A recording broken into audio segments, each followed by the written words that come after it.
This architect is a madman.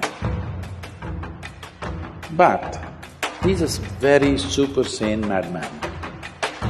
He built it in such a way, the audacity of him is such, if you pull down one column, the entire temple will come down. It's over 1,000 years ago, when there were no cranes, when there were no machines, when there were no trucks, when there were no any kind of mechanical things. They put a ramp of 10 miles, a mud ramp, and they brought this single piece of stone, 160 feet high above, and made a gopuram out of it.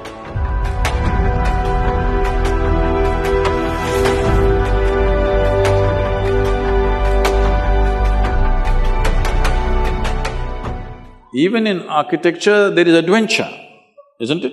You must see Ranakpur. Have you seen Ranakpur in Rajasthan? You must see. Ranakpur also has Kumbhalgarh within 20 kilometers. It's the second largest wall on the planet. Most Indians know because we keep all the things that we should be proud of a secret. The second largest wall on the planet, which if you look at it aerially, you would mistake this to be Great Wall of China. It's that big.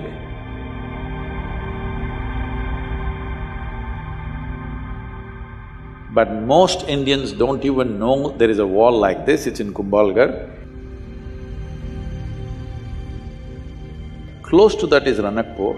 This architect is a madman, but he's a very super sane madman because he knows what he's doing.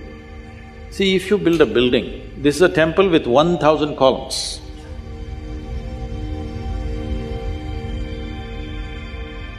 If you're thinking about safety, what would you do? Just in case over a period of time, if one column collapses, because those days the material is only stone, there is no steel and concrete and stuff. You would make sure if one column falls down, there'll be another column which will keep the temple up. No, he built it in such a way, the audacity of him is such, if you pull down one column, the entire temple will come down. His pride in his intelligence and capability is such that he made it in such a way, if one column comes, the temple should not exist. And it's standing for over 500, 600 years without an issue. You will see something like that in the yoga center. We built an elliptical dome, no steel, no concrete. And at the top, it's only 8 inches thick. And just to freak people, I left a 9 feet diameter hole. People said, this will go to collapse. It will not collapse.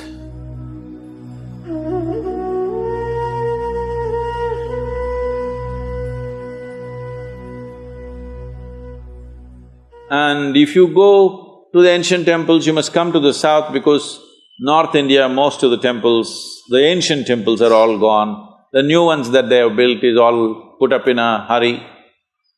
But if you come to the south and see, one amazing thing you will see is their sense of geometry. Unbelievable.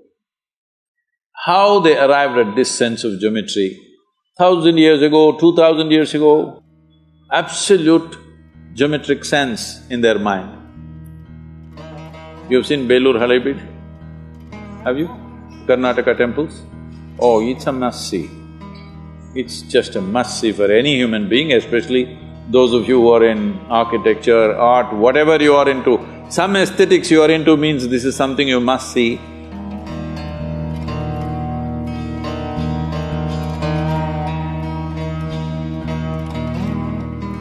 It's more than seeing those sculptures. You must look into the minds of people who did this. If you want to look into their minds, you must withdraw yourself into that time zone. It's over 1,000 years ago, when there were no cranes, when there were no machines, when there were no trucks, when there were no any kind of mechanical things, all by hand.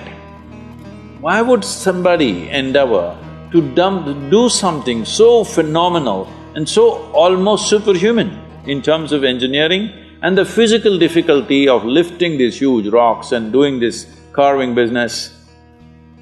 Why would anybody do that?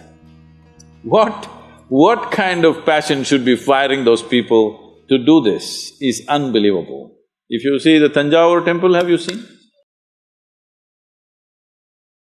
This Gopuram weighs, I think, what, 180 tons, huh?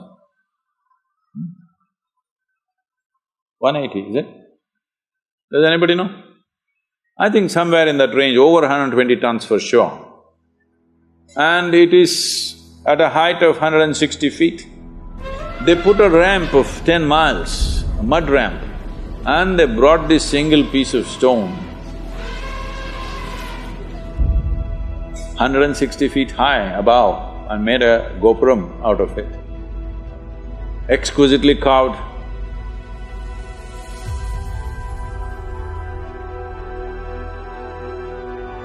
Well, in Karnataka, what they carved is soapstone. In Tamil Nadu, Tamil people are crazy. They carved granite into very fine structures, which is far more difficult than carving soapstone. And they put it up there. What is it that's firing these human beings?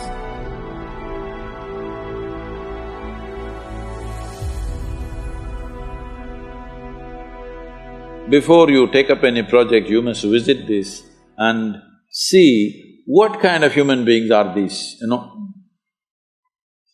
Just for aesthetics, understand? Not for livelihood. It's not a factory shed we're building, just for aesthetics.